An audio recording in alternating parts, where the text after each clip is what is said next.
Hello, everybody. Today we're going to be talking about weight and balance of the aircraft. And most specifically, today we're going to be looking at the Cessna 150 weight and balance. The particular airplane we're talking about is MJ, which many of you are familiar with. So the weight and balance on the airplanes are pretty easy to calculate, especially for Cessna 150s. Not a whole lot to do. There's only two seats and small amount of fuel. The POH is always going to have your particulars for doing your calculations for your weight and balance. Think of weight and balance as a teeter totter. If you put something on one side, you got to put an equal amount on the other side to make things balance out. The worst thing you can have in your possession is an airplane that's either nose heavy or even worse yet, tail heavy. A tail heavy airplane would be very difficult to fly. It gets off the ground very quickly, and then all of a sudden things really go crazy on you. A nose heavy airplane, you may not even get off the ground. Sometimes they won't rotate. You don't have enough elevator authority to get them off the ground. So it's important that we have proper weight and balance distribution on the airplane and that we also don't exceed the maximum weight. Cessna 150 has that 1600 weight limit, and sometimes it gets in the way. So we have to definitely respect that. The wing cannot produce more lift than it's designed to do. So if the book says no more than 1,600 pounds, that's where we should be, no more than 1,600 pounds.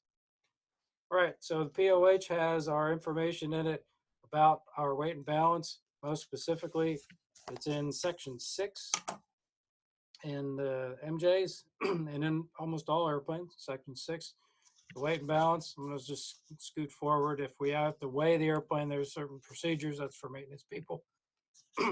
So what we look at is the next couple of pages down the road here. So we have in this section, we see just some general information about weight and balance and loading arrangements. Obviously, we have two seats in the airplane. This is the standard seating. There's also an optional seating for Cessna 150. Believe it or not, you can put a small child seat in the back. I've yet to see one of those in all my flying days. I've never seen one, but I know there are some people out there that have a child seat. But this is our configuration. And you also see that we have the baggage area back here and here. We have two different baggage areas. One is area 1 and 2.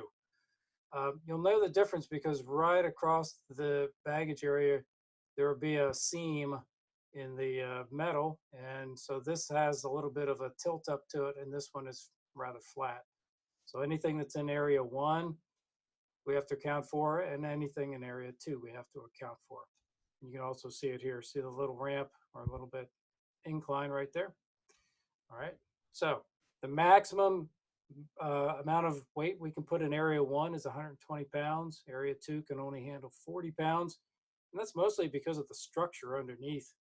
The floor is much more beefy under here than it is under here. This can get bent down pretty well if you put too much weight in there. So the next page shows just some cabin dimensions. We don't really have to worry about that. But what I want to show you is this page right here. I'm going to use my my other sheet here in just a moment. I rotate the book so it's a little bit easier to look at. We have a sample loading problem, and it just tells us what to do. This is the sample over here, and then our actual airplane we can actually put right here. So over here is the instructions, and then here's your example. So what I'm going to do is take my sheet that I give everybody, and so that we can make our own annotations on here. So the example gives us the basic empty weight. Now, that's the example, and I already have the actual weight for 714 Mike Juliet, and that comes from this sheet right here.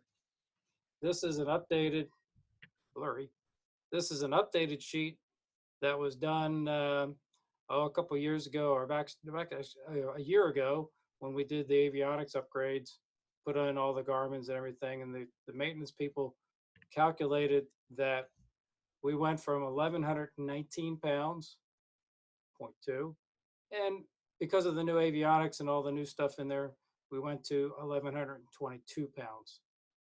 All right, so that all occurred May of last year. So that's where we get that 1122. That sheet is definitely a very valuable sheet. If you don't have that, then you have to reweigh the airplane. So that's where this 1122 comes from. And also, they also calculated the moment. The moment is basically where the airplane balances, or where that weight, where the airplane would balance if it were empty. So the moment is 36.5. Now, the next thing we want to calculate is how much fuel do we have on board. And fuel is going to be 6 gallons per or 6 pounds per gallon. So if you have 22.5 gallons, which is the full amount that MJ can handle, 22.5 times 6 is going to be 135 pounds. All right. Now, the next thing we have to figure out is how does that affect the moment? How does that affect the balance of the airplane? And moment has to do with both weight and location. So the next thing we look at is this chart right there, the fuzzy one. There we go. So up here, it shows that we have the weight of the fuel, the weight of the pilot, the weight of the fuel, and then the baggage. So the fuel is this area right here. It's the smaller dashed line, which if you look very closely on the graph is right here. That small dashed line represents where we are with fuel. So if we have a completely full tank of fuel, 22.5 gallons usable, that's the edge of the end of that line right there. We can't stuff any more fuel in there, unfortunately. So that would be 135 pounds. If you look over here, it's going to correlate to 135 pounds. And then if you look straight down, it's going to be 5.7 on the moment side. So we got 5.7. So let's say today we had 15 gallons of fuel instead of 22.5. So 15 gallons times 6 is going to be 90 pounds of fuel. So I'm going to put right there, I'm going to put 90 gallons, or pounds rather. So that's 15 gallons. And so now I have to figure out where on that chart, and I know it's kind of hard, you can actually read in the book, you'll be able to read it, and on the sheet that I give you, you'll be able to read it much better. But if I have 90 pounds of fuel, that's going to be approximately right there on that little dashed line. So I'm going to call that moment 4. So I'm going to say that's a moment of 4.0. Okay. Next is our pilot and passenger. We combine both of them. Unfortunately, as pilots, you do have to ask people's weight. Sometimes it can get a little bit uncomfortable, but you just have to explain, hey, look, this airplane is designed to carry so much weight, and that's it. So if we have a 170-pound pilot plus, let's say, 140-pound passenger, we're going to have 310 pounds of people on board. So back to our graph. Now the graph is going to show the pilot and passenger line. That's the solid line. That one can go way up here. So if I have 310 pounds, I'm going to come across from 310. I'm going to go across to this point about right there-ish. We do a little bit of ishing when it comes to weight and balance, but that's about where we're at. So I'm going to call that 12.1. I have to squint a little bit to see these numbers. 12.1 on my moment. Okay. All right, what's next? Baggage area 1. Let's say we typically in MJ, we typically carry about 10 pounds in there. So the large dash is the baggage area 1. and that's going to be this line right here. So I'm going to go down on this line right here. I'm going to go down to 10 pounds. Note, remember, it could handle up 120 pounds in that baggage area 1. So that's why it goes way out to here. 10 pounds is going to be way down here. Barely enough moment to even worry about it. But I'm going to call that, let's call it 0.4, 0.4 on the moment for the baggage area 1. And I don't know if you've all noticed, but I always try to keep everything forward in that baggage area. So I usually have 0 weight in baggage area 2, which means 0 pounds and 0 on my moment. Okay, now it is time to add things up. So 1122 plus 90 plus 310 plus 10, and I'm going to get a total of 1532. Well under gross, right? Gross weight being 1,600 pounds. That's the maximum we can be. We're almost 70 pounds under weight at this point. Now it's time to add up those moments. So I've got 36.5 plus 4 plus 12.1 plus 0.4, and I'm going to get a total moment of 53. Okay, so these two numbers here and here are going to come into play now. Now we go down to the bottom chart and we say, let's see what those two numbers are. I'm going to put them right here, 1532 pounds, and 53 is our mom, our moment. Okay, now all we're doing is, with the Cessna, we're checking to see if we're inside of this box right there. We want to be inside of that box with both the moment and the weight. So 1532 is going to be approximately right here. And I'm going to come across until I'm at 53 on my moment. Here's 53 right about there. So if I draw up to there, and 1532 is going to be right about there. That puts me very well inside of my weight and balance center of gravity envelope. The envelope is, I could be over here or I could be back here, depending on if I'm